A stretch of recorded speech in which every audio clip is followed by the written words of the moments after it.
যে নারী বেপর্দা সে তোমার আপন হবে না। যে এত পুরুষকে দেখাইতে পারে বিবাহ বহির্ভূত হারাম আল্লাহর সাথে যে সীমালঙ্ঘন করে, আল্লাহর হুকুম যে মানে না, সে পরবর্তীতে বিবাহের পরে তোমার কথা শুনবে কেমনে? হয়তো এর চাইতে বড় গোটা কায়নাতের মালিক আল্লাহরে মানে না, তোর মতো আঙ্গাল কাঙ্গাল রে মানবো কিত্ত বেড়া। এই জন্য শেষ পর্যন্ত বেহায়া নারী, বেপর্দা নারী 12 বছর সম্পর্ক বা 8 বছর 3 বছর শেষ পর্যন্ত ফাসাদ লাথি। হ্যাঁ, বিয়ে করবার 6 মাস পরে করে আমার কাছে তাই কান্দে যে একটা আলগা তাবিজ দেন, একটা শক্ত পাথর মতো তাবিজ, তাতে বেডি লড়ে সরে না, জাগাত বইয়া তাই এরকম একটা তাবিজ দেন। কি তাবিজ আছে? হাদিয়ে যাই হোক লাগুক 20,000 টাকা তাই বেডির বয়ালাম জাগাত, এমন একটা তাবিজ দেন। আর তো কাম নাই, আমনে তো আপনার আখলাক আগে নষ্ট করে দিছেন, আপনি তো নিজেকে বরবাদ করে দিছেন। এজন্য ক্ষতিগ্রস্ত হবা যুবক, কোন মেয়ের সাথে হারাম কোন সম্পর্ক করো না। বিবাহ বহির্ভূত, খোদার কসম, বিবাহ বহির্ভূত কোন সম্পর্ককে প্রেম বলে না। মহাব্বত এই শব্দ হারামের ক্ষেত্রে ব্যবহার করার অনুমতি নাই, জায়েজ নাই। এজন্য কোনো ছেলে মেয়ে, নারী পুরুষ বিবাহ বহির্ভূত হারাম যে সম্পর্ক, পরকীয়া হোক আর অবৈধ অবিবাহিত ছেলে মেয়ে হোক, সেটাকে ভালোবাসা বলা, প্রেম বলার কোনো অনুমতি নেই। এটা জেনা। ওটা কি? জিনা। জিনা ওটা বেবিচার। চোখে দেখলে চোখের জেনা, হাত দিয়ে ছুঁয়ে দিলে হাতের জেনা, কান দিয়ে কথা শুনলে কানের জেনা, পাও দিয়ে সে সাথে হাইটা গেলে পায়ের জেনা, দিল দিয়া ভাবলে দিলের জেনা, লজ্জাস্থান দিয়ে অপকর্ম করলে লজ্জাস্থানের জেনা। খালাস, সব জেনা। হাদিসে আছে, নবী সাল্লাল্লাহু আলাইহি সাল্লাম বলছেন, আল্লাহ তাআলা সবচেয়ে বেশি রাগান্বিত হয় জমিনে কোন অপরাধের কারণে জানেন? জিনা। খোদার কসম, আল্লাহ তাআলা জমিনে কোন পাপের কারণে সবচেয়ে বেশি রাগান্বিত? কোন পাপ? হ্যাঁ, নবীজি সাল্লাল্লাহু আলাইহি সাল্লাম আল্লাহর গায়রতে নবীজি বলছে, আল্লাহু আগিয়ারু মিন্না, আল্লাহর আত্মসম্মানে সবচেয়ে বেশি আঘাত লাগে কোন পাপের কারণে? নবীজি বলছেন জিনা। হ্যাঁ, এই জন্য আল্লাহ পাক ইসলামী শরীয়তে আর কোনো পাপের শাস্তি এত মারাত্মক নাই, জিনার শাস্তি যা। আল্লাহ যেন বলছে, এত গোস্বা হয়েছে যে বন্ধু ওই বিবাহিত জেনাকার ব্যভিচারী পাথর মাইরা লান, এখন পাথর মারেন, পাথর ওরে পাথর মারেন, ফারজুমুহু, ওরে পাথর মারেন।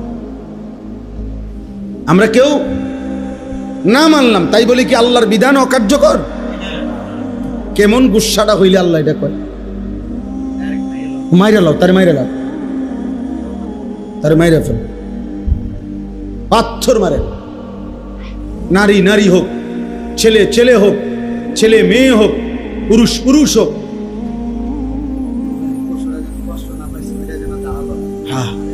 হ্যাঁ, এর পাথর মারে মারো, তিলে তিলে মেরে লাও, তারে তিলে তিলে মেরে ফেলো। এই জন্য হাদিসের মধ্যে আছে, আমি নিজে পড়ছি, এক ব্যক্তি নবীজির কাছে এসে যখন বলছি, ইয়া রাসূলুল্লাহ ইন্নী কাদ জানাইতু, আমি জেনা করেছি, ফাআকিম আলাইয়া, আমার উপরে শরীয়তের বিধান কার্যকর করেন। নবীজি চোখ বড় হয়ে গেছে, 3 বার নবী জিজ্ঞাসা করছে, আবিকা জুনুন, আরে তুমি কি পাগল? জুনুন মানে কি? তুই পাগল? তুমি কি বললা এটা? ইন্না লিল্লাহি, ওই কি কয়? মুসলমান এটা কি বলে? মুসলমান এটা কেমনে বলে? শোনো ভাইয়া, নবী সাল্লাল্লাহু আলাইহি সাল্লাম তখন সাহাবাদেরকে বলছে, যাও এলাকায় যাও, খবর লাগাও এ কোনো পাগল কিনা, প্রতিবন্ধী কিনা। ওই কি কয়? হ্যাঁ বলে জিনা করছে। সাহাবীরা খবর নিয়ে আইসা বলছি, ইয়া রাসূলুল্লাহ, না, সে পাগল না, সে সত্যিকার অর্থেই জিনা করেছে। আল্লাহ নবী সাল্লাল্লাহু আলাইহি সাল্লাম, তাহলে যাও তাকে পাথর মেরে মারো। এবং পাথর মারছে। যিনি রাহমাতুল লিল আলামিন, নবী কি কথা বুঝেন নাই চাচা? তিনি রাহমাতুল লিল আলামিন। ওই যে মাওলানা আনাস সুন্দর কথা বলে, নবীজি বলছে একটা কোরবানির প্রাণী জবাই করলে তোমরা ওই প্রাণীর জন্য জবাই করবা যে ছুরিটা দিয়া, ওটার বেশি করে ধার দিয়া লো, যাতে করে দোতা ছুরি দিয়া জবাই করে পশুটারে কি দিও না। সেই রাসূল বলতেছে একটা আস্থা মানুষ ওরে পাথর মারো, আল্লাহ বলছে ওরে পাথর মারে। এবার বলো ভাইয়া, হারাম এই কাজের প্রতি আল্লাহর কি পরিমাণ নারাজ। পুরুষে পুরুষে সমকামিতা অপকর্ম করত, এই পৃথিবীতে এর চাইতে জঘন্য শাস্তি আল্লাহ তাআলা আর কোন জাতিকে দেয় না। কওমে লূতকে আল্লাহ যেই শাস্তি দিয়েছে, 7 তবক জমিনের মাটি উঠাইয়া এরপরে আসমানের কাছে নিয়ে উল্টাইয়া একটা আসার দিছে, দিয়া এটার উপরে ফাজআলনা আলিয়াহা সাফিলাহা, কোরআনে আছে আমি নিচের ভাগ মাটি উপরে উঠাই লাইছি, উপরেরটা নিচে দিয়া দিছি, তো সব নিচে। এর উপরে ও আমতারনা আলাইহিম হিজারা, উপরে তাদের উপরে এরপরে পাথরের বৃষ্টি বর্ষণ করে ওই জায়গাটারে নদী বানাই লাইছে। ওরা কি করতো? পুরুষে পুরুষে অপকর্ম। কি ভাইয়া? জেনা কিংবা ব্যভিচার। এজন্যই বললাম পুরুষ পুরুষ কিংবা মেয়ে মেয়ে কিংবা পুরুষ মহিলা যাই হোক, ব্যভিচার গুরুতর অপরাধ।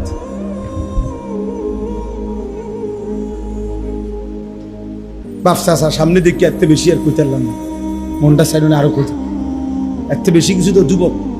এই জন্য আলহামদুলিল্লাহ নওজোয়ানের জন্য আলাদা ব্যবস্থা করছি নিজের মাদ্রাসায়। 3 দিন ব্যাপী আলহামদুলিল্লাহ মাদ্রাসায় গত সপ্তাহে কোর্স করাইছি।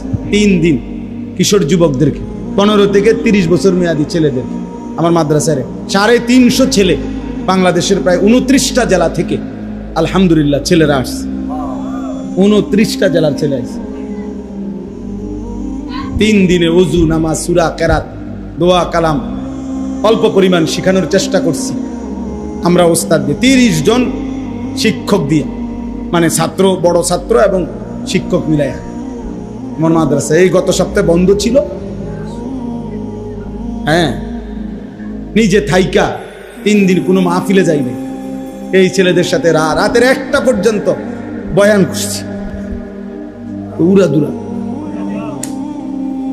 বিশ্বাস করেন 4.5 লক্ষ টাকা খরচ করছি, 4 টাকাও কোনো ছেলের থেকে নেই, 4 পয়সাও না, 60 টাকাও না, কারো কোনো ছেলের থেকে নেই।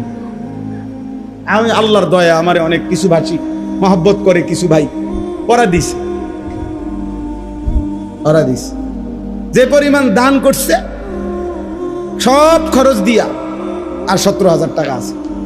ওই চিঠি রাখা দাও আবার সামনে, মানে আমি বুঝছি যে আমার লাগবে যে দূর মালিক দিছে,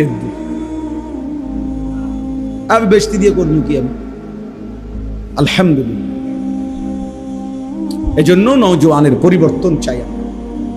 নওজোয়ান বদলাবে ইনশাআল্লাহ, আল্লাহ তৌফিক দান। প্রতিটা ভালো আয়োজন, এখানে একটা সুন্দর কথা লিখছে, প্রতিটা ভালো কাজ একটি দান, একটি সাদাকা। কুল্লু মারুফিন সাদাকা। নবী সাল্লাল্লাহু আলাইহি সাল্লাম বলছেন প্রত্যেকটি নেক কাজ সাদাকা, এক একটা দান।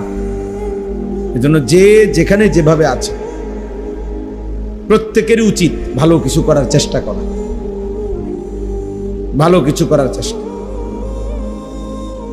ভালো কিছু করার চেষ্টা। এটা প্রত্যেকের মধ্যে মুমিন মুসলমান হিসাবে সত্তাগতভাবে থাকা উচিত। আল্লাহর নবী সাল্লাল্লাহু আলাইহি ওয়াসাল্লাম হাদিসের মধ্যে এটা খুব উৎসাহ করেছেন। নবীজি বলছেন তুমি প্রয়োজনে ওয়ালাউ আন তুফরিগা মিন দালউইক,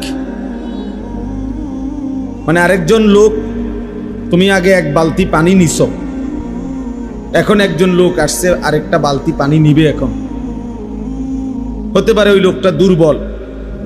তো নবী সাল্লাল্লাহু আলাইহি ওয়াসাল্লাম বলেন তোমার বালতির পানিটা ওরে দিয়ে দাও ঢাইলা, তুমি আবার নতুন 1 বালতি পানি নিয়ে নিলা, তো যে তোমার সবল। আল্লাহ নবী সাল্লাল্লাহু আলাইহি ওয়াসাল্লাম বলেন, এইটুকু ভালো কাজ যে নিজের বালতি থেকে তার বালতিটা পুরাইয়া দিলা, এটাও সাদাকা, এটাও আল্লাহর রাস্তায় সাদাকা করার সওয়াব মিলে। নবী সাল্লাল্লাহু আলাইহি ওয়াসাল্লাম বলছেন, ওয়ালাউ আন তালকা আখাকা বিওয়াজহিন তালকিন, তোমার ভাইয়ের সাথে তার কোনো উপকার করতে পারলা না, হাসি মুখে তাকাইলা, সাক্ষাৎ করলা, এটাও সাদাকা। জন্য নবী সাল্লাল্লাহু আলাইহি ওয়াসাল্লাম বলছেন, লা তাহকিরান্না মিনাল মারুফি শাইআন, কোন এক কাজকে সামান্য ছোট মনে করবা। এই পৃথিবীতে হাদিসের মধ্যে কথা বর্ণনা আছে যে অসৎ চরিত্রের নারী তৃষ্ণার্ত কুকুরকে পানি পান করায়া, তো এর বিনিময়ে আল্লাহ তাআলা তাকে মাফ করে দিয়েছে। তাহলে এই জন্য প্রত্যেকটা মুসলমান মুমিন প্রতিটা ভালো কাজের সুযোগকে কাজে লাগানো উচিত, নাই তো আমার জীবনের এটা লস। জিন্দেগির প্রতি সময় প্রতি মুহূর্ত থেকে আখিরাতের পুঁজি সংগ্রহ করা। দুইটা নিয়ামত আল্লাহ নবী সাল্লাল্লাহু আলাইহি ওয়াসাল্লাম বলছেন, যখন থাকে মানুষ কদর করে না, কিন্তু ওই দুই নিয়ামতই তার জীবনের মূল পুঁজি। এক হলো আসিহা, সুস্থতা, দুই হলো ওয়াল ফারাগ, অবসর, সময়। সুস্থতা এবং অবসর, সময় আছে, এই দুই নিয়ামত যখন মানুষের কাছে থাকে মানুষ কদর করে না, অথচ এই দুই নিয়ামতই তার পুঁজি। আল্লাহ তাআলা সুস্থ রাখছেন তো সে যাবতীয় কাজ করতে পারবে। আল্লাহ তাআলা সময় দিছেন, হায়াত দিছেন, তাহলেই সে সব কাজ করতে পারবে। যার হায়াত নাই সে বন্দিগি করবে কেমনে? যার সুস্থতা নাই সে বন্দিগি করবে কেমনে? এজন্য নবী সাল্লাল্লাহু আলাইহি ওয়াসাল্লাম বলছেন, নি'মাতানে মাগবুনুন ফীহিমা কাসীরুম মিনান নাস, দুটি নিয়ামত এমন আছে যে দুইটি নিয়ামত থাকা অবস্থায় অধিকাংশ মানুষ ধোঁকা খায়। আসিহাতু ওয়াল ফারাগ, এক নাম্বার হলো সুস্থতা, দুই নাম্বার হলো অবসর, সময়। এই কিশোর নওজোয়ান ছেলেদের দুইটাই সমানতালে আছে, সুস্থতাও আছে, সময়ও আছে। ঘন্টার পর ঘন্টা তার হাতে অবসর, কিন্তু সে কিছুই করে না। পূর্ণ সুস্থ সবল সুঠাম, অতিরিক্ত কোনো রোগ শোক কিছুই নাই। মানুষের প্রকৃত অর্থে স্বাভাবিকভাবে 40 বছরের পরে মানুষের রোগ ব্যাধি শুরু হয়। 40 বছর পর্যন্ত মানুষ যৌবন থাকে, সুস্থ সবল থাকে। তাইলে এটা আমরা কদর করা আমাদের উচিত। আল্লাহ নবী সাল্লাল্লাহু আলাইহি ওয়াসাল্লাম বলছেন, ইগতানিম খামসান ক্বাবলা খামসিন, পাঁচটি জিনিস আসার আগে পাঁচটি জিনিসকে কদর করো, গনিমত মনে করো। এক নম্বরই হলো শাবাবাকা ক্বাবলা হারামিক, বৃদ্ধ আসার পূর্বে যৌবনকালকে কদর করো, যৌবনকালকে কদর করো। এক নম্বরে এটা, প্রথম এটা। ফারাগাকা ক্বাবলা শুগলিক, ব্যস্ততা আসার আগে অবসর সময়টাকে কদর করো। সিহহাতাকা ক্বাবলা সাকমিক, অসুস্থতা আসার আগে সুস্থতাকে কদর করো। গিনাকা ক্বাবলা ফাকরিক, অভাব আসার আগে সচ্ছলতার সময়, এখন টাকা পয়সা আছে, এখন দান সাদাকা করো, এখন হজ করো, এখন উমরা করো, এটাকে কদর করো। হায়াতাকা ক্বাবলা মৌতিক, মৃত্যু আসার আগেই হায়াতকে কদর করো, হায়াতকে কদর করো। তাহলে আমরা প্রত্যেকে এটা মনে রাখতে হবে। প্রত্যেকের উচিত যে যেভাবে যার যার সামর্থ্য অনুপাতে ভালো কাজের ফিকির করা, ভালো কাজের ফিকির অন্তরে আসা। বুজুর্গানে দিন বলেন, উলামায়ে কেরাম বলেন, এটা আল্লাহ তাআলার পক্ষ থেকে বুশরা, মুমিনের জন্য একটা সুসংবাদ, যে তার অন্তরে নেক কাজের, ভালো কাজের ফিকির আছে। আমি মানুষের কল্যাণে, নিজের কল্যাণে, পরিবারের কল্যাণে, ইসলামের কল্যাণে আর কি করতে পারি? তা আমার মাথায় যদি ভিন্ন ভিন্ন ভিন্ন সুন্দর সুন্দর চিন্তা ফিকির আসে, এটা উত্তম, এটা বুশরা, এটা আল্লাহর পক্ষ থেকে যেন ওই বান্দার জন্য একটা সুসংবাদ। এজন্য তোমরা অনেক ছেলে পেলে আসো, গুনাহ আর নাফরমানি ছাড়া, সভ্যতা আর অশ্লীলতা ছাড়া কল্পনায় কিছুই আসে না। ওই অন্তর বুঝাই যায় শয়তান পুরাটা দখল করে ফেলছে। আল্লাহ নবী সাল্লাল্লাহু আলাইহি সাল্লাম বলেন, শয়তান মানুষের কলবে ওত পেতে থাকে। ইজা যাকারাল্লাহ খানাস, যখন আল্লাহর স্মরণ করে শয়তান সরে যায়। ইজা গাফালা, যখনই আল্লাহর স্মরণ থেকে গাফেল হয়ে যায়, ওয়াসওয়াসা, তৎক্ষণাৎ শয়তান তাকে গুনাহের ওয়াসওয়াসা দিতে শুরু করে। আল্লাহ তাআলা বলেন, ওমান ইয়াত্তাবি খুতুওয়াতিশ শাইতান, শয়তানের রাস্তা যে অনুসরণ করবে, মানে গুনাহের রাস্তা, ফা ইন্নাহু ইয়া'মুরু বিল ফাহশা ওয়াল মুনকার, শয়তান তাকে সারাক্ষণ অশ্লীলতা, বেহায়াপনা, অসভ্যতা এবং যাবতীয় গুনাহের আদেশ করতে থাকে। আল্লাহ তাআলা কুরআনুল কারীমের মধ্যে বলছে, আশ-শাইতানু ইয়াঈদুকুমুল ফাকরা, শয়তান তোমাদেরকে অভাব এবং দারিদ্রতার ভয় দেখাবে, এবং ওয়া'মুরু বিল ফাহশা ওয়াল মুনকার, অশ্লীলতার, বেহায়াপনা, গুনাহের কাজের আদেশ করবে। তাহলে অবসর থাকলেই শয়তান এসে বাসা বাঁধবে। আর তখন শয়তান যারে ধরতে পারে তাকে সে শুধুই অসভ্যতা, অশ্লীলতা। শয়তানের প্রথম কুমন্ত্রণা কি? শয়তানের প্রথম কুমন্ত্রণা হলো নারীকে কেন্দ্র করে গুনাহ। এটা মনে রাখবে, জোয়ান হোক বুড়া হোক, শয়তানের কাছে যে ধরা খায়, শয়তানের কাছে যে নিজেকে সঁপে দেয়, শয়তান মানুষকে দিয়ে প্রথম কি করাইতে চায়? নারীকে কেন্দ্র করে গুনাহ করাইতে চায়।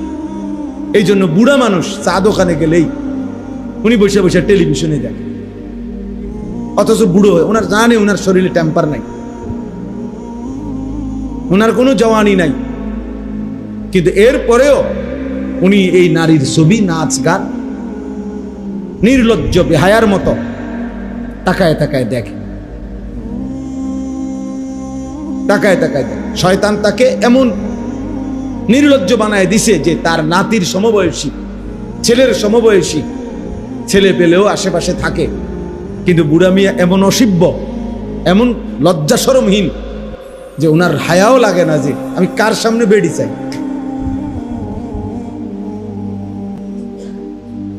শয়তান তাকে কোথায় নামায়?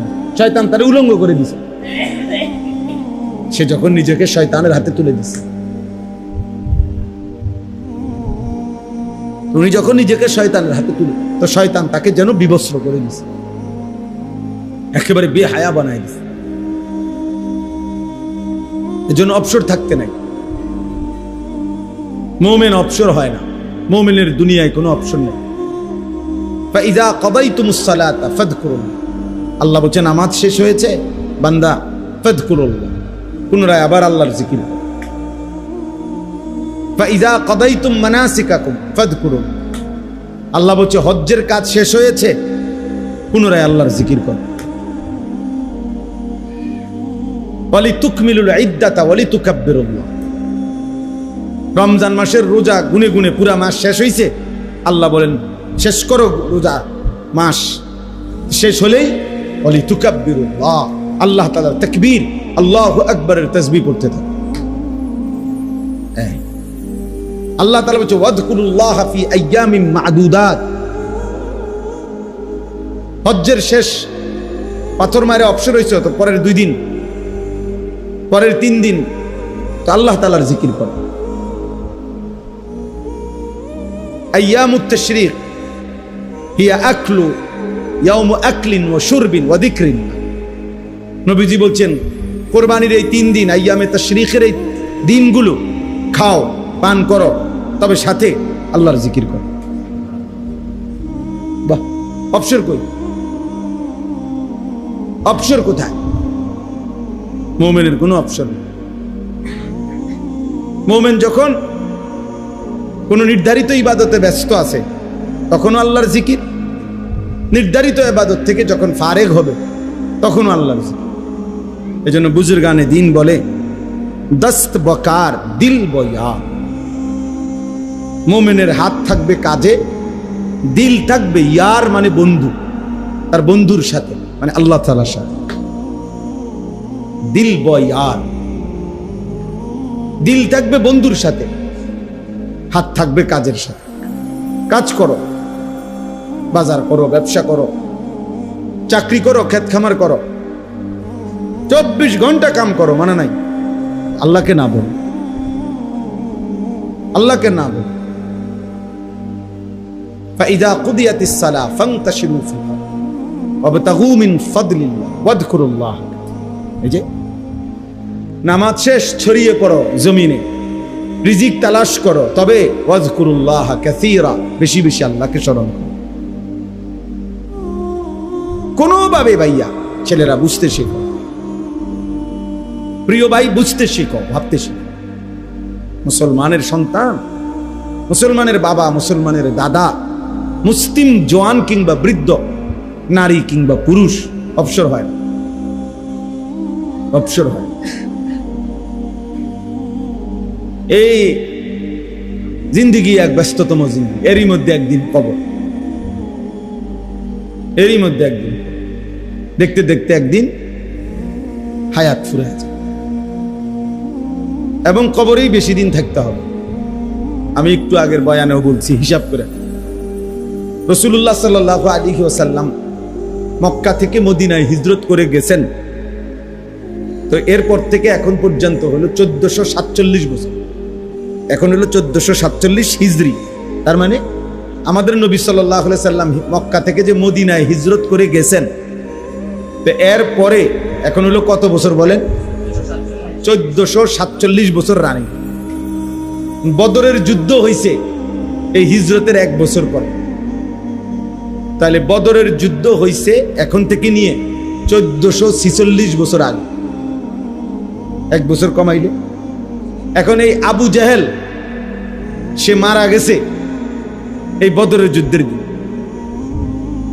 তাহলে এখন বলেন তো আবু জাহেল মাটির উপরে ছিল কতদিন আর মাটির নিচে আছে কতদিন? এই আমগো হিসাবে বুঝছেন নি হিসাব? মাটির উপরে ছিল সর্বোচ্চ 60-65 বছর, নয়তো 70 বছর, কিন্তু মাটির নিচেই আছে আমাদের স্বাভাবিক হিসাবেই তো এখন 1446 বছর। তাহলে আমাকে মাটির উপরে বেশি থাকতে হবে না কবরে বেশি থাকতে হবে? তাহলে নূহ আলাইহিস সালামের জামানায় যারা মারা গেছে তারা আজকে কতদিন? ফেরাউনের জামানায় যারা মারা গেছে তারা আজকে কতদিন? মুসা নবীর জামানায় যারা মারা গেছে তারা মাটির উপরে ছিল কতদিন, মাটির নিচে কতদিন। এরপরে তো আখেরাত, সেটা তো এখনো হয় না, না মাঝখান দিয়ে একবার হইছে, সেটা তো এখনো হয়ই নাই। হাসরের মাঠ তো এখনো হয়ই নাই, আখেরাত তো এখনো হয়ই নাই, জাহান্নাম তো এখনো হয়ই নাই। কবরের হালাত বলো ভাই। আমার তোমার দাদার যিনি বাপ ছিলেন, মানে আমার মনে করেন আমার দাদার যিনি আব্বা, বা আমার দাদার যিনি দাদা, তো আমার দাদার দাদা যে বছর মারা গেছে সেই থেকে নিয়ে এখন পর্যন্ত, তো এই হিসাব করলে আমার দাদার দাদা মাটিতে উপরে বেশি ছিলেন না কবরে বেশি দিন? তাহলে মাটির উপরে ছিল 60 বছর, মাটির নিচে হয়তো আছে আজকে 300 বছর। কারণ আমার এইটা হিসাব মিলাইতে হইব না যে আমি, আমার আব্বা, আমার আব্বার আব্বা, আমার দাদা, দাদার বাপ, দাদার বাপের বাপ, ইনি না দাদার দাদা, তাহলে আরো 6 পুরুষ আগে। 60 বছর করে হলো তো 360, 6 6 36, এই লেগে গেলাম 300 বছর। তাহলে ধরেন এই আমার দাদার দাদা আছে আজকে কবরে 300 বছর, কিন্তু মাটির উপরে কি 300 বছর ছিলেন উনি? তাহলে বলেন চাচা, আপনারা বলেন কি বুঝে সাদওয়ানের সময় কাটান? কিসের উপরে? কি বুঝে? আখিরাতের বুঝ হয়ে গেছে, কবরের বুঝ হয়ে গেছে। এই বোকা মুরব্বী গুলা, এই বুড়া মানুষ এগুলা, এগুলো আকল ফতার হইব কোন দিন? বিড়িখানা ছাড়বো কোন দিন? টেলিভিশন দেখা বন্ধ করবে কোন দিন? বলে বিবেক দিয়ে ভাবা উচিত, ইনসাফ করে ভাবা উচিত। এই জন্য বললাম বাবা, কুল্লু মারুফিন সাদাকা, প্রতিটা ভালো কাজ সাদাকা। নবী সাল্লাল্লাহু আলাইহি ওয়াসাল্লাম বলেন, এক অন্ধকে রাস্তা পার করে দেওয়া সাদাকা। এক অন্ধ ব্যক্তিকে রাস্তার সন্ধান বলে দেওয়া, এটাও সাদাকা। হাসি মুখে কারো সাক্ষাৎ করা, এটাও সাদাকা। এজন্য নওজোয়ান ছেলেরা ভালো কাজের ফিকির করো, ভালো কাজের ফিকির করো। কিছু না কিছু তো করোই, তো সেটা ভালোই করো, যার দ্বারা আখিরাতও মিলবে, মানুষের ভালোবাসাও মিলবে। মন্দ, অসৎ, দুশ্চরিত্র এমন নাফরমানকে বাস্তবিক অর্থে কেউ ভালোবাসে না। আমি সব সময় এটা বলি, কত হাজারবার আমি এটা বলছি, মানুষ চিনতে ভুল করেন।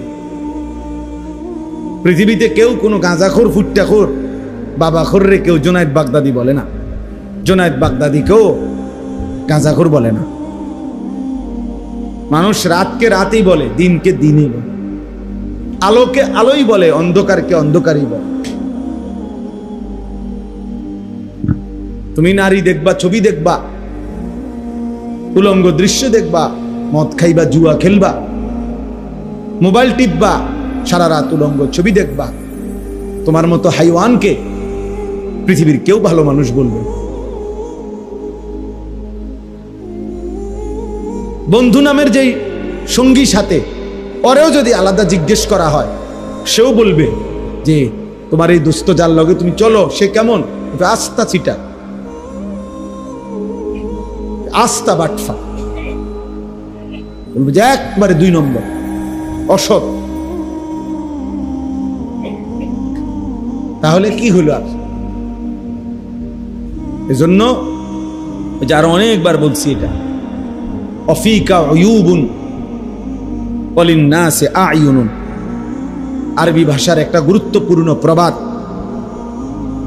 তোমারও দোষ আছে, মানুষেরও চোখ আছে।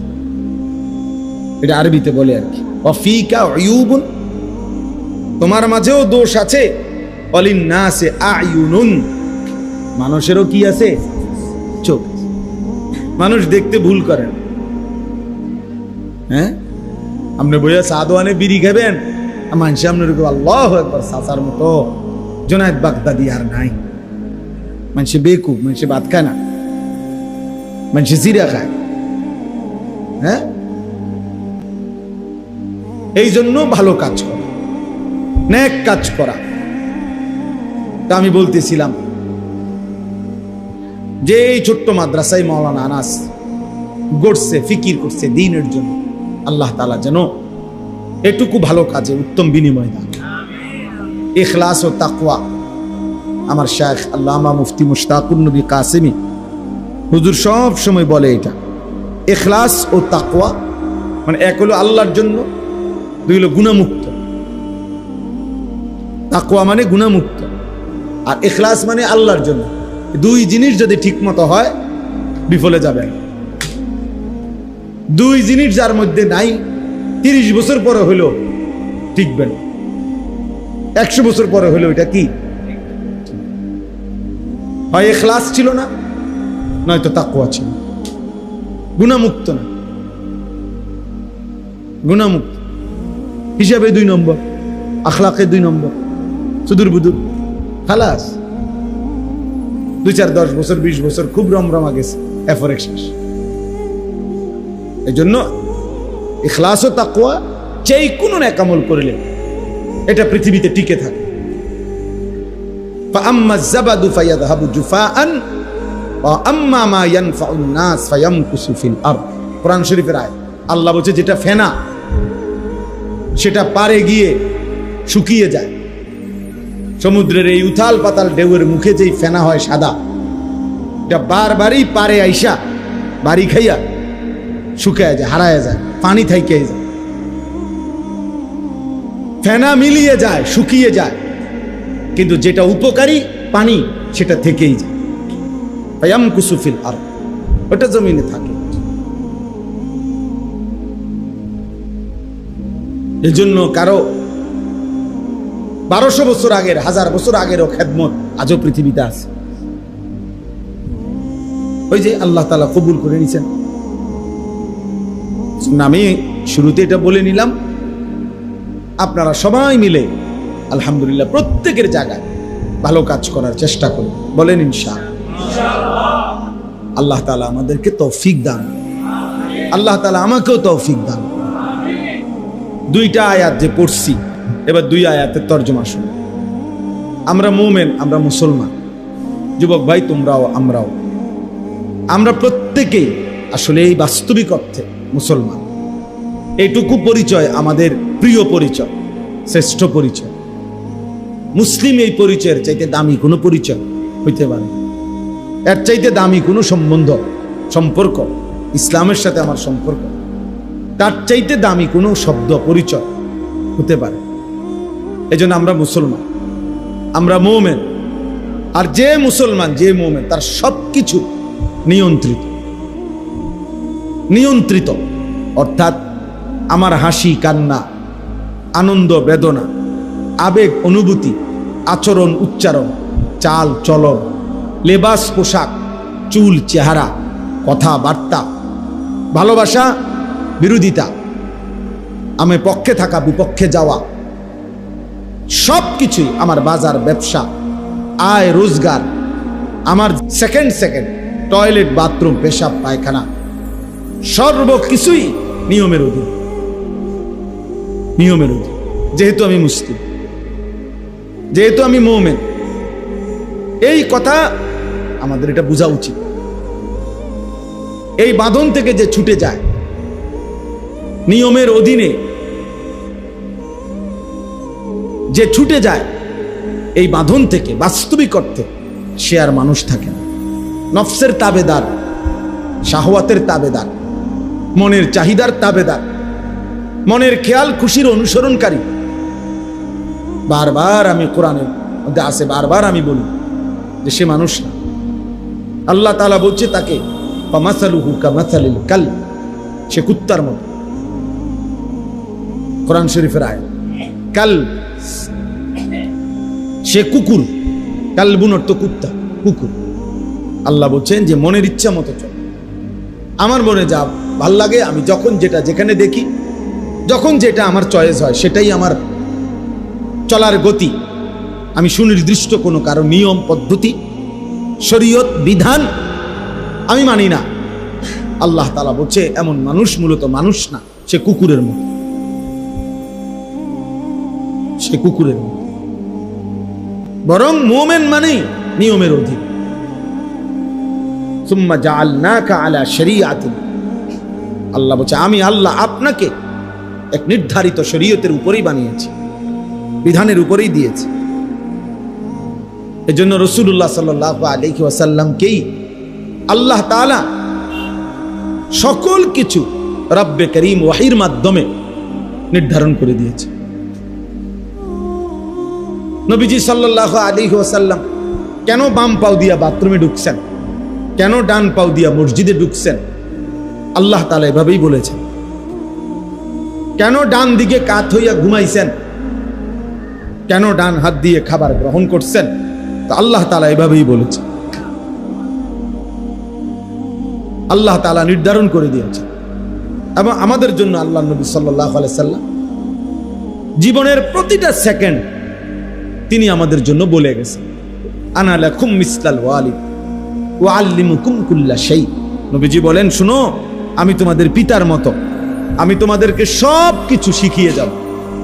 আবু দাউদ শরীফের হাদিস। বলছে উম্মত, আমি একটা সুতা, একটা বিন্দু ছেড়ে দেব, সব বলে যাব, সব বলে যাব। জুতাটা কেমনে পাও দিবা আমি বলে যাব, দেখা গেছে। বাথরুমে কেমনে ঢুকবা, কয়টা ঢিলা লইবা, পেশাব করে একটু অপেক্ষা করবা, পানি ব্যবহার করবা কেমনে, আমি রাসূল সাল্লাল্লাহু আলাইহি সাল্লাম বলেন, আমি রাসূল তাও বলে গেল। এত নিখুঁত, এত সুন্দর, এত চমৎকার ভাবে জীবনের প্রতি সেকেন্ড যিনি সাজায়া গেছেন, বলে গেছেন, তৈরি করে দিয়ে গেছেন, আহা সেই উম্মত আজ কি পরিমাণ দিশেহারা, কি পরিমাণ দিশে। ঘরকে ঘর, বাড়িকে বাড়ি মুসলমানের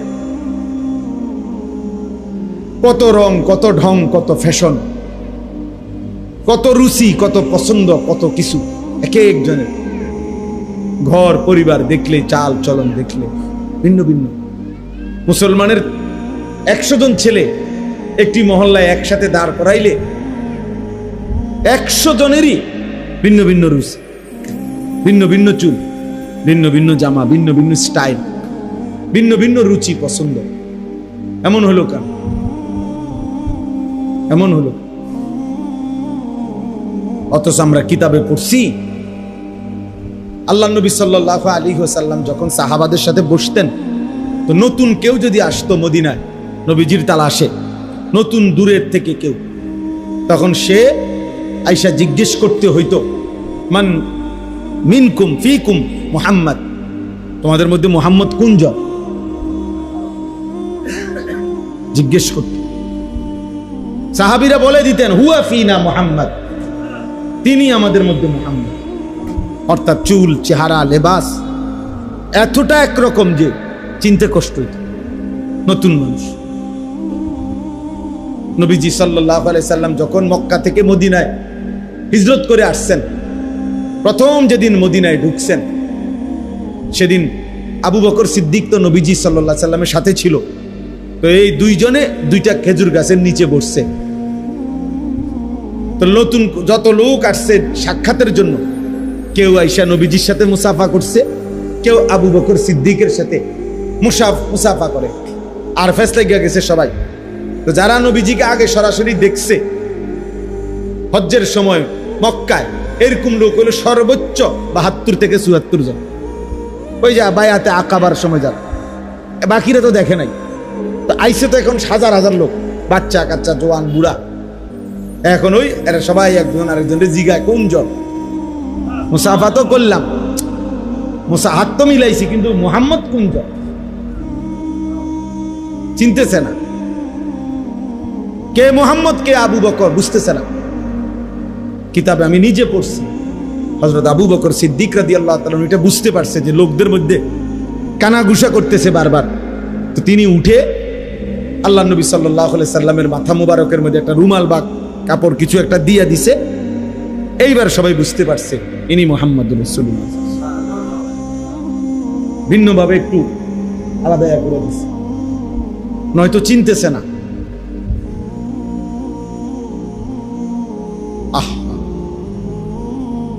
আজ আমরা মুসলমান, আমরা অঘোষিত ভাবে আমরা যেন রেজুলেশন করে সিদ্ধান্ত নিয়ে নিছি, আমরা মুসলমানরা যে আমাদের জেনারেল শিক্ষিতরা হবে একরকম চলন বলন, আমাদের হুজুররা হবে আরেক রকম চলন বলন। এটা যেন আমরা আমাদের কি সিদ্ধান্ত, অঘোষিত কি সিদ্ধান্ত। আমরা নিজেরাই নিজেদের মধ্যে এই বিভাজন করে দিছি। আল্লামা তাকি উসমানী দামাত বারাকাতুহুল আলিয়া, পাকিস্তানের সারা পৃথিবী বিখ্যাত আলেম, উনি একটা সুন্দর কথা বলছেন যে মুসলমানের ইতিহাসে এক জামানা এমন ছিল, একই জামিয়া, একই শিক্ষা প্রতিষ্ঠান, ইউনিভার্সিটি মুসলমানদের ছিল, যেখান থেকে যিনি হাদিস পড়াইতেন মুহাদ্দিস, আর যিনি জ্যোতির্বিজ্ঞান মানে মহাকাশ গবেষণা করতেন বিজ্ঞানী, মুসলিম বিজ্ঞানী। তো একই ইউনিভার্সিটিতে যখন নামাজের ওয়াক্ত হইতো, জামিয়া একই শিক্ষা প্রতিষ্ঠানে, তো দুইজনই দুইজনের কর্মস্থল থেকে যখন বের হয়ে মসজিদের দিকে যাইতেন, উনি বলছেন আল্লাহর কসম মানুষ চিনত না যে কে মুহাদ্দিস কে বিজ্ঞানী, একরকম ছিল। লেবাসে আর পোশাকে, চুল চেহারায় একরকমই ছিল। কিন্তু আমরা বলো, আমরা ছেলেরা, এই তোমরা যে কয়জন সামনে আছো, তোমরা বলো ভাই, তোমরা কিসের উপরে ভিত্তি করে, কোন বুঝের উপরে ভিত্তি করে এমন আলাদা হয়ে গেল? হাসি দিয়ে উড়াই দিও না, ঠাট্টা মস্কারি করে উড়াই দিও না। তোমার মতো দুই চারজন অপদার্থ ইসলামের জন্য না আসলেও ইসলাম টিকবে।